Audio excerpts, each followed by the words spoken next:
Let's talk now about the presidential race. We are 72 hours from the first Republican presidential debate.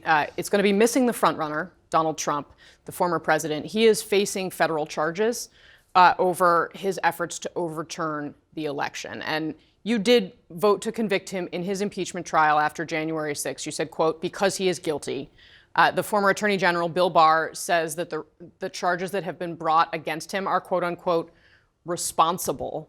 Do you agree? Well, I'm not an attorney. There's 91 charges, I think. I think the charge that seems most likely, seems almost a slam dunk, is the one related to mishandling of classified documents. So I can't comment on the rest of them because apparently you have to prove state of mind. You'll have attorneys after me that can comment on that. But there's at least one, which is the mishandling of the federal documents, which is seems, again, a very strong case. They have a tape recording of him speaking of it. If that is proven, then we may have a candidate for president who has been convicted of a crime.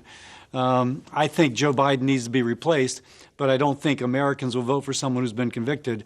I'm just very sorry about how all this is playing out.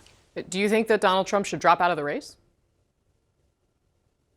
I think so, but obviously that's up to him. I mean, you're just asking my opinion, but he will lose to Joe Biden if you look at the current polls. I'm a Republican.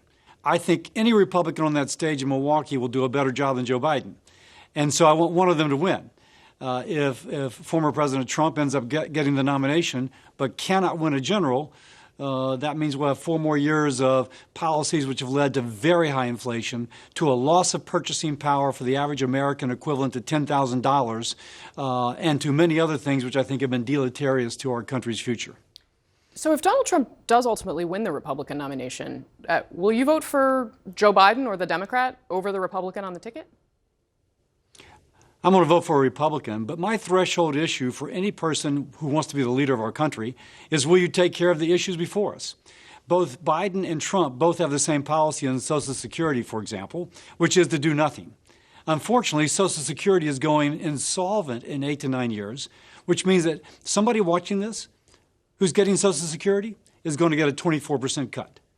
Both former President Trump, President Biden are basically saying you're going to get a 24% cut because I'm not going to do anything. Now, my threshold issue, if you want to be a leader of our country, is to lead. And right now we need someone who will lead on that issue.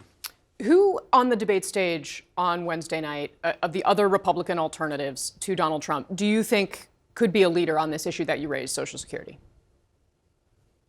Well, at least some of them are talking about it. Frankly, I have a different approach than they, but at least they're talking about it. The first thing is to acknowledge that there's an issue. Now, the reason I hesitate on that is that the program I put forward, and again had 7 Republicans and 7 Democratic senators supporting, was to create a fund separate from Social Security, no Social Security dollars, to invest in the U.S. economy and allow it to grow over time. You do that, you can take care of 70% of the shortfall, and you can make sure that there's no cuts for people currently receiving social. We also put in work incentives, we repealed WEP and GPO, and we also put in poverty alleviation provisions. President Biden could have endorsed it. Instead, he's decided to be political and make this an issue. It should be an issue, but it should be an issue of fixing it, and so far he's not come up with a credible plan. All right, so one last question for you, just sticking with the debate stage coming up on Wednesday. We know that the former president, Donald Trump, is planning not to be there. Was it a mistake, and do you think the debate's going to matter? Oh, I think the debate matters. Governor Hutchinson, who's a great guy, just pointed out that some legal scholars think that he'll be disqualified based on the 14th Amendment. I'm not sure that's true, but I'm not an attorney, which means that the people you see on that stage, one of them, quite likely, will be the presidential nominee. And I think any of them would be better than Joe Biden. So if you're concerned about the future of our country, watch that debate, find your candidate, support that candidate.